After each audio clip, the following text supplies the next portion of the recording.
नमस्कार दोस्तों, स्वागत है आपका मेरे आज के जिन लोगों ने नार्सिसिस्टिक्स को झेला है उस सीरीज़ के नए एपिसोड में।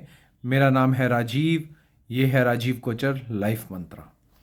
दोस्तों, आज मैं आपको कहानी सुनाऊंगा पुनीत जी की, जो असम से हैं। इन्होंने अपनी काफ़ी डिटेल में कहानी लिख के भेजी है। मैं आपको जितने पॉइंट्स हो सकें उतने पॉइंट्स बताने की कोशिश करूँगा ताकि आप इस चीज़ से भी सीख ले सकें और ये आपको भी यकीन हो सके। मुझे तो पढ़ के यकीन नहीं हुआ था, आपको भी यकीन हो सके कि ऐसा हो सकता है। पुनीत जी काफ़ी समृद्ध परिवार में पैदा हुए थे। उनसे पैदा होने के भी पहले की कहानी है। पुनीत जी से पहले उनकी 4 बहनें हैं। उनकी तीसरी बहन पैदा हो चुकी थी। उनकी माता जी जो थी वो गर्भवती थी। उनका एंसेस्ट्रल यानी पीछे से यानी दादा परदादाओं के टाइम का चाय का बागान चला आ रहा था।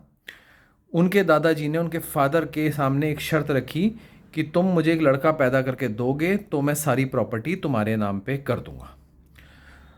उनकी फिर बेटी हो गई और उन्होंने एक बार फिर से ट्राई करी, यानी उन्होंने एक के बाद एक के बाद एक लड़कियां पैदा हुई। तो एक लड़के की चाह में उन्होंने 4 लड़कियां पैदा करी और 5वें नंबर पे पुनीत जी पैदा होते हैं। पुनीत जी जब पैदा हो गए तो उनके दादाजी ने अपनी सारी संपत्ति अपने बेटे के नाम यानी पुनीत जी के फादर के नाम कर दी। लेकिन ये सिर्फ एक हिस्सा था।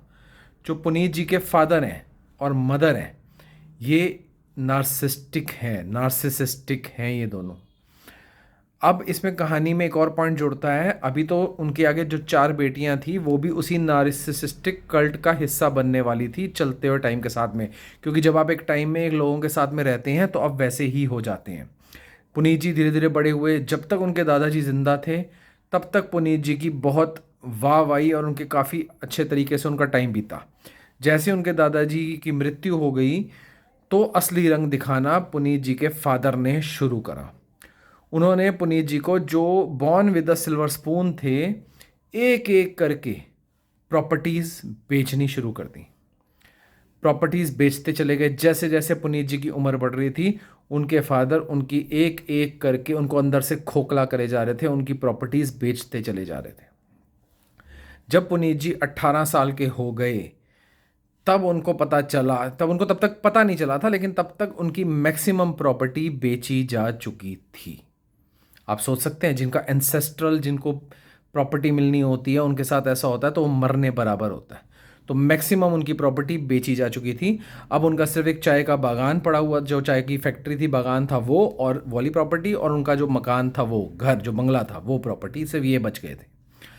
अब पुनीत जी जो हैं उनको क्या करा गया, उनकी माता श्री द्वारा, उनके पिताश्री द्वारा, उनको उन्होंने काम में सेट नहीं होने दिया, काम में लगे नहीं रहने दिया। उनको उन्होंने दिन रात सुबह शाम बहनों की ही उलझनों में लगाए रखा। फलानी बहन की शादी हो गई है, फलानी बहन वहाँ परेशान है, फलानी ये है, और बहनों के ही कामों में लगाए रखा। काम पे उनको जाने नहीं देते थे और लीगली भी, क्योंकि वो ख़ानदानी काम चला आ रहा था।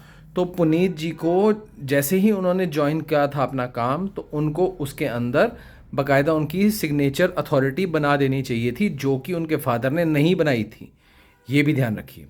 फिर करते करते पुनीत जी हो जाते हैं 18 से, आ जाइए, 28 साल के। 28 साल में पुनीत जी की शादी होती है। भगवान की कृपा से जो उनकी बीवी होती है वो काफ़ी पढ़ी लिखी होती हैं, समझदार होती हैं। उनकी बीवी को घर में आते ही समझ में आ जाता है कि इनके घर में चल क्या रहा है।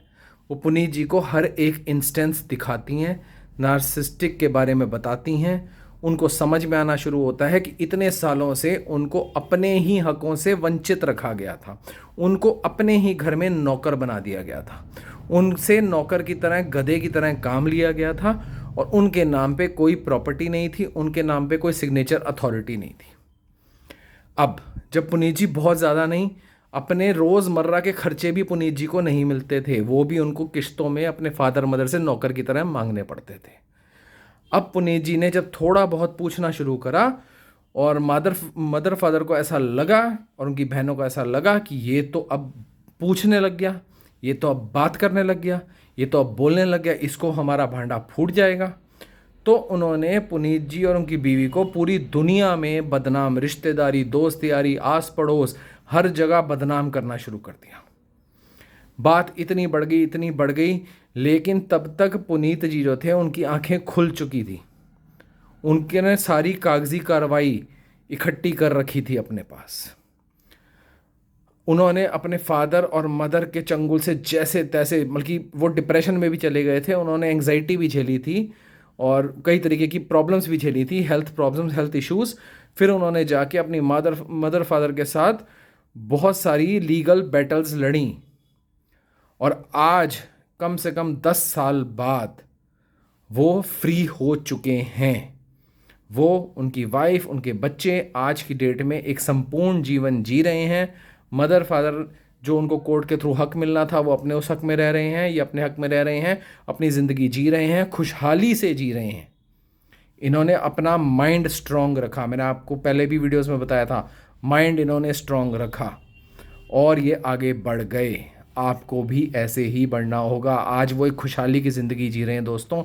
अगर वो, उनकी वाइफ थोड़ी सी समझदार ना होती, थोड़ी पढ़ी लिखी ना होती, उनको बताने, इन्फॉर्मेशन देने वाली ना होती, जिस तरीके से आज मैं आप लोगों को इन्फॉर्मेशन दे रहा हूँ, ना होती, तो वो पुनीत जी जो हैं अपनी पूरी उम्र नौकर की तरह गुजार देते उस घर में जहाँ वो मालिक की तरह पैदा हुए थे। नार्सिस्टिक पर्सन किसी का सगा नहीं होता। माँ बाप भी नार्सिस्टिक होते हैं, बहनें भी नार्सिस्टिक होती हैं। ध्यान रखना।